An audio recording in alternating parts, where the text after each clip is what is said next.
জয় শ্রী মহাকাল। আশা করছি সবাই ভালো আছো। আর তোমাদের সবার মনে প্রশ্ন যে দীপ ভাই কত দূর পৌঁছালে। আর তোমাদের সবার মনে প্রশ্ন যে দীপ ভাই শরীরের একটু খেয়াল রাখো, তুমি কেন খেয়াল রাখছো না শরীরের, তুমি মানে কোথায় আছো, কী করছো, সব কিছু লং ভিডিওতে দেখাও। তো চলো আজকে সারাদিন কী কী করছি সব কিছু তোমাদেরকে বলবো। আর কালকে কি হয়েছে সেটা আগে জানো। তো কাল থেকে কী কী হয়েছে আমার সাথে। তো দেখো আমি একটা এই শনি মন্দিরে আছি। তো এই মন্দিরটাই, আর এখানে চান টান করার ব্যবস্থা আছে, ঠিক আছে। তোমরা যে বলো যে দীপ ভাই চান টান করো ভালো করে, শরীরের ধ্যান দাও, শরীরের যত্ন নাও। তো দেখো এখানে যদি আমি চান করি, তো এখানে জলটার অবস্থা দেখো গাইস। মানে এই জলে চান করলে মানে একদম আরও রোগে পড়ে যাব আমি। তো এরকমই একটা ব্যাপার। আর তোমরা থাম্বনেল দেখে হয়তো বুঝতে পেরেছো যে আমার শরীরটা অনেকটাই খারাপ। তো চলো সব কিছু তোমাদেরকে বলি কাল থেকে কী কী হয়েছে আমার সাথে, আর কী কী হবে জানি না, মহাদেবের কৃপায় আর তোমাদের ভালোবাসার জোরে আমি এতটা পথ এসেছি। বাকি যেই পথটা আছে সেটাও তোমাদের ভালোবাসার জোরে এগিয়ে যাব। তো দেখো এই সামনে এই মন্দিরটাই ছিলাম। তো আমি কালকে রাত্রে এসেছি, তো প্রায় 11টা সাড়ে 11টা অবধি দণ্ডি কেটেছি রাত্রে। তো তারপর এসে এই মন্দিরটা একটু আশ্রয় নেওয়ার জন্য আমি ছিলাম। তো এই মন্দিরে দেখতে পাচ্ছ গাইস তালা লাগানো আছে। তো এটা হচ্ছে শনি মন্দির। তো বাবা শনিদেবের জয়। তো মন্দিরে তালা লাগানো। আর তোমাদেরকে একটা জিনিস দেখাই। তো কালকে আমি রাত্রে এখানে চার্জ দিয়েছিলাম এই বোর্ডটায় হাত বাড়িয়ে কোনো রকম কষ্ট করে। তো গাইস আমার চার্জারটা নিচেই পড়ে যায় গাইস। তো পাওয়ার ব্যাঙ্কে চার্জ দিয়েছিলাম, তো পড়ে যায় নিচেই চার্জারটা। আর এখানেও দেখো গাইস চান টান করার মতো এখানে একটা ট্যাঙ্কি আছে। তো এখানে আমি এখন চান টান করবো। আর আমার মাথায় খুব যন্ত্রণা। আর তোমরা বলছো যে দীপাই তোমার পায়ের অবস্থা কেমন। তো পায়ের অবস্থায় দেখাই তোমাদেরকে গাইস। পায়ের অবস্থা অনেকটাই ভালো আছে। আর আশেপাশে কোনো ডাক্তার নেই গাইস, সেই কারণে মানে এখনও আমি ডাক্তার দেখাতে পারি নাই। আর দেখি ডাক্তার দেখিয়ে নেবো। আর আমার কাছে সেরকম কোনো ডাক্তার দেখানোর মতো টাকাও নেই। তো চলো ডাক্তার দেখাবো। আর আশেপাশে দেখবো সরকারি হাসপাতাল কোথায় আছে সেখানেই ডাক্তার দেখাবো। আর গাইস কি লাগাইছি জানো পায়ে, এটা গাইস মাছি বসছে বলে নিম পাতা বেটে লাগিয়ে নিয়েছি গাইস। পেছনে হয়তো নিম গাছ দেখতে পাচ্ছ। তো নিম পাতা বেটে লাগিয়ে নিয়েছি। আর কালকে রাতে গাইস দেখো আমি এরকম জায়গায় শুয়েছিলাম। তো এই জায়গাটায় শুয়েছিলাম। আর গাইস রাত্রে এত বৃষ্টি পড়েছে, আমি সারা রাত বৃষ্টিতে ভিজেছি। সকালবেলায় এত শরীর খারাপ লাগছে কি বলবো। আর এই মন্দিরে তো মানে আমার চার্জারটা পড়ে গেছে ভেতরে। আর মন্দিরের ওয়াচম্যান যতক্ষণ না আসছে ততক্ষণ আমি চার্জারটা বার করতে পারবো না, আর এগিয়ে যেতে পারবো না। আর সত্যি বলতে গেলে গাইস আমার কাছে খাওয়ার মতো টাকা নেই, এরকম একটা পরিস্থিতিতে আছি আমি। তো অনেক মানে কি বলবো তোমাদেরকে, অনেক ভালো আছি আমি। আর আমার খারাপ পরিস্থিতির ব্যাপারগুলো তোমাদেরকে যদি আমি সোশ্যাল মিডিয়ায় বলতে যাই, অনেকে হাসাহাসি করে। তো তোমরা হাসতে পারো গাইস, কোনো ব্যাপার নাই, তোমরা হাসো। আর যারা ভালোবাসার তারা ভালোবাসো। তো তোমাদেরকে এগুলো বলতে চাই। আর ওয়াচম্যান যতক্ষণ না আসছে ততক্ষণ তো মন্দিরের চাবি খোলা হবে না, আর আমার চার্জারটা পাবো না। আর আমার মাথায় প্রচুর যন্ত্রণা হচ্ছে গাইস। আর মাথায় যন্ত্রণা হলে কী করা উচিত নিশ্চয়ই বলবে। আর আমি রাত্রে এই কারণে বেশি দণ্ডি কাটছি, কারণ আমি দেখো বাইপাস পেয়ে গেছি। তো এগুলো বাইপাস পেয়ে গেছি, দাঁড়াও আমি তোমাদেরকে যাই কাছে, তারপরে আমি সব কিছু দেখাচ্ছি তোমাদের। তো গাইস এভাবেই দিনগুলো কাটছে গাইস, অনেকটা কষ্টে কাটছে। তো দেখো গাইস আমি বাইপাস পেয়ে গেছি। তো সেই কারণে রাত্রে বেশি দণ্ডি কাটছি, যাতে আমার তাড়াতাড়ি বাবার যাত্রাটা কমপ্লিট করতে পারি, আর বাবার কাছে আমি পৌঁছাতে পারি, আর তোমাদেরকে সবাইকে বাবার দর্শন করাতে পারি। তো রাত্রে বেশি দণ্ডি কাটার কারণ হচ্ছে দেখো গাইস, দিনের বেলা থেকেই দেখো তুমি মেঘের অবস্থাটা। তো যখন তখন আবার বৃষ্টি হতে পারে। আর রাত্রে সারা রাত বৃষ্টিতে ভিজেছি গাইস। তো তোমাদেরকে দেখায় আমি কোনখানটায় বসেছিলাম সারা রাত।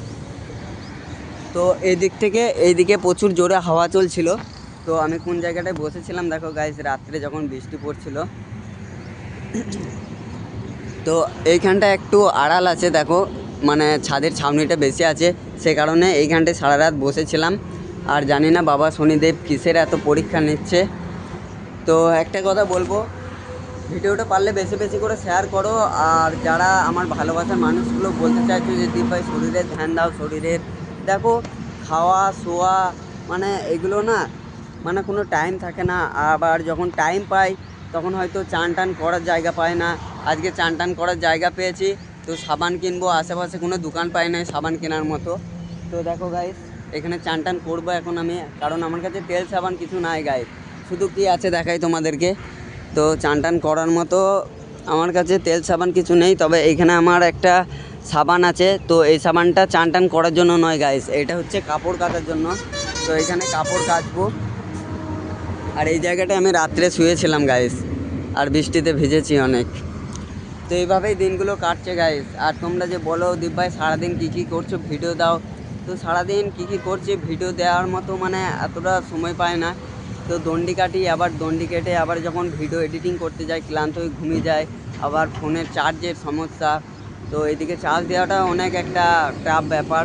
মানে সব জায়গায় মন্দিরে চার্জ দেওয়া যায় না। তুমি তো দেখলে এদিকে সব জায়গায় মন্দিরে তোমার তালা লাগানো থাকে।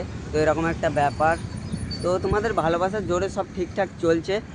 আর তোমরা এভাবে আমাকে একটু সাপোর্ট করতে থাকো বাস। আর তোমরা আমাকে আগের মতো সাপোর্ট করো না, আর সাপোর্ট করা ছেড়ে দিয়েছো তোমরা। আর মানে কোনো একটা মেয়ে যদি মানে ছোট ড্রেস পরে ভিডিও বানায়, সেইগুলো হয়তো তোমরা বেছে বেছে শেয়ার করো।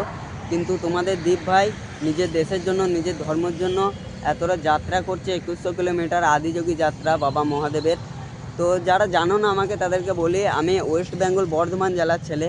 তো আমি ওয়েস্ট বেঙ্গল থেকে আদিযোগী বাবা মহাদেবের দর্শনে যাচ্ছি, তামিলনাড়ু শেষ বর্ডার। তো আমার বাড়ি থেকে 2100 কিলোমিটার আদিযোগী। তো গাইস এরকম একটা ব্যাপার। আর যাত্রাটা খুব তাড়াতাড়ি কমপ্লিট করব। আমি রাত্রেও দণ্ডি কাটছি। আর মানে কি বলবো তোমাদেরকে গাইস, অনেক ভালো আছি, আমার কোনো কষ্ট হয় নাই। আর একটু কষ্ট না করলে বাবার দর্শন পাবো কিভাবে, আর তোমাদেরকে বাবার দর্শন করাবো কিভাবে। আর এরকমই ব্যাপার গাইস। আর তোমাদেরকে আমি লং ভিডিও দিতে থাকবো গাইস, আমার যখন ফোনে চার্জ থাকবে বা চার্জের ভালো জায়গা পাবো। মানে ধরো সারাদিন ভিডিও করি, তো রাত্রে ক্লান্ত হয়ে ঘুমিয়ে যায় এডিট করতে করতে, এরকম হয়ে যায়। তো মোবাইলের মধ্যে ভিডিও পড়েই থাকে, এডিট করা হয় না, পোস্ট করা হয় না, এরকমই একটা ব্যাপার গাইস। তো চলো সবাই ভালো থাকো, সুস্থ থাকো, নিজের খেয়াল রাখো। আর আমার ব্যাপারে যদি আরও কিছু জানতে চাও কমেন্ট করবে, আমি তোমাদেরকে সব কিছু রিপ্লাই দেবো গাইস। তো সবাই ভালো থাকো, সুস্থ থাকো, নিজের খেয়াল রাখো। আর আমি লং ভিডিও বানাবো গাইস, লং ভিডিও বানাবো। আর কিছুদিন ওয়েট করো, আমি লং ভিডিও বানাবো। সারাদিন কী কী করছি সব কিছু লং ভিডিও বানাবো। আর সব থেকে একটা দুঃখের বিষয় হচ্ছে গাইস আমার, তোমরা সবাই বলছো দীপ ভাই তোমার সাইকেলটা কোথায়, তো তোমার লাগেজিং প্যাকেজিং সব কোথায়, মানে কি বলে এগুলো জানি না, তোমার মানে সেট আপ সব কোথায়। তো এরকম একটা হয়ে গেছে গাইস, তোমাদেরকে দেখাই। তো দেখো এখানে শুধু একটা ব্যাগ আছে। তো এই ব্যাগে আমার দরকারি জিনিস কিছু আছে, মানে আমার ডকুমেন্টস, পাওয়ার ব্যাঙ্ক এসব। আর হয়তো যেই গেঞ্জিটা পরে আছি এটা আছে, আর একটা হলুদ রঙের গেঞ্জি আছে, আর এই হাফ প্যান্টটা পরে আছি, আর একটা ফুল প্যান্ট আছে আমার কাছে। তো আর এটা আছে। আর বাদ বাকি যা কিছু জিনিস ছিল গাইস সব কিছু মানে চুরি হয়ে গেছে।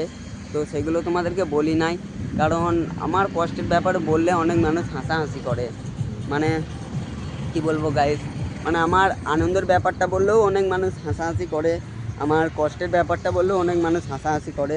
তো সেই কারণে আমি আর ভয়েস ভিডিও বানাই না, আর ভয়েসে বলি না যে আমি ভালো আছি না খারাপ আছি। তো এরকম একটা ব্যাপার গাইস। তো তোমাদের ভালোবাসা আমার সঙ্গে আছে, আমার কিছু হবে না, এটাই বলবো। আর সব সময় মানে যখন যেটা চাই তখন সেটা পাই না গাইস। যখন মানে চান টান করার মতো মন হয় তখন চান টান করার মতো জায়গা পায় না, যখন খাওয়ার মন হয় তখন খাওয়ার মতো জায়গা পায় না, এরকম একটা ব্যাপার গাইস। আর আমি বলতে গেলে কাল থেকে কিছু খাই নাই গাইস, কালকে সারা রাত কিছু না খেয়ে আসি, কারণ আমার কাছে খাওয়ার মতো টাকা নেই, এরকমই একটা ব্যাপার। এবার অনেকে বলবে দীপ ভাই তুমি এত ভাইরাল, তোমার পেমেন্ট আসে না। পেমেন্ট আসে গাইস, পেমেন্ট আসে।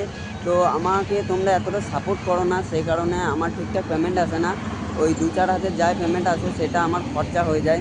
তো আবার বাবাকে ফোন করে টাকা চাইতে হয়, বন্ধুদেরকে ফোন করে টাকা চাইতে হয়, যে ভাই 500 টাকা 200 টাকা পাঠা, আমি কিছু খাবো। তো এরকম একটা ব্যাপার গাইজ, কেউ দেয় কেউ দেয় না। তবে একটা কথা বলবো, বাবাকে যখনই টাকা চায় বাবা দিয়ে দেয়। তো এইভাবেই দিনগুলো কাটছে। আর বৃষ্টি হতে পারে গাইস, আবার যখন তখন আবার বৃষ্টিতে ভিজতে হবে মনে হয়। মেঘের অবস্থাটা একটু দেখো গাইস, আবার ভিজতে হতে পারে যখন তখন। তো সবাই ভালো থাকো, সুস্থ থাকো, নিজের খেয়াল রাখো। আর আরও কিছু যদি জিজ্ঞেস করতে চাও বলবে, আমি তোমাদেরকে সব কিছু বলবো।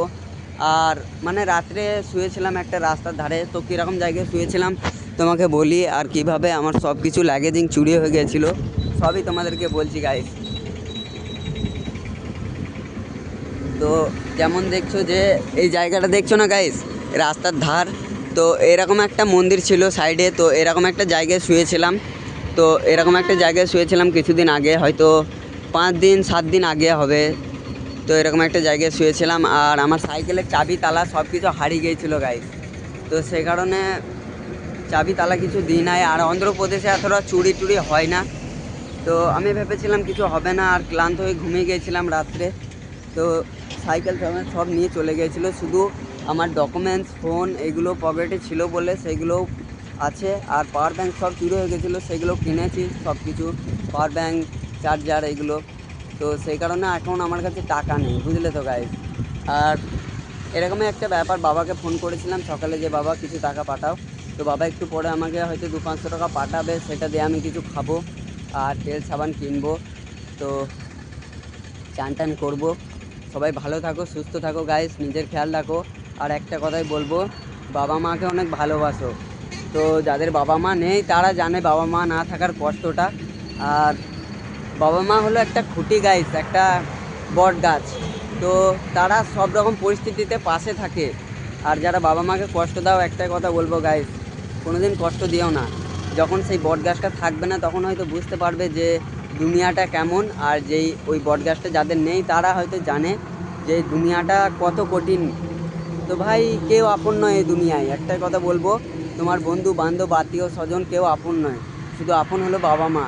তো এইটুকুই বলবো গাইস, আর বলার মতো কিছু নেই। আর তোমরা আরও কিছু জিজ্ঞেস করতে পারো, আমি সব কিছু তোমাদেরকে বলবো। আর চলো সবাই ভালো থাকো, সুস্থ থাকো, নিজের খেয়াল রাখো। জয় শ্রী মহাকাল।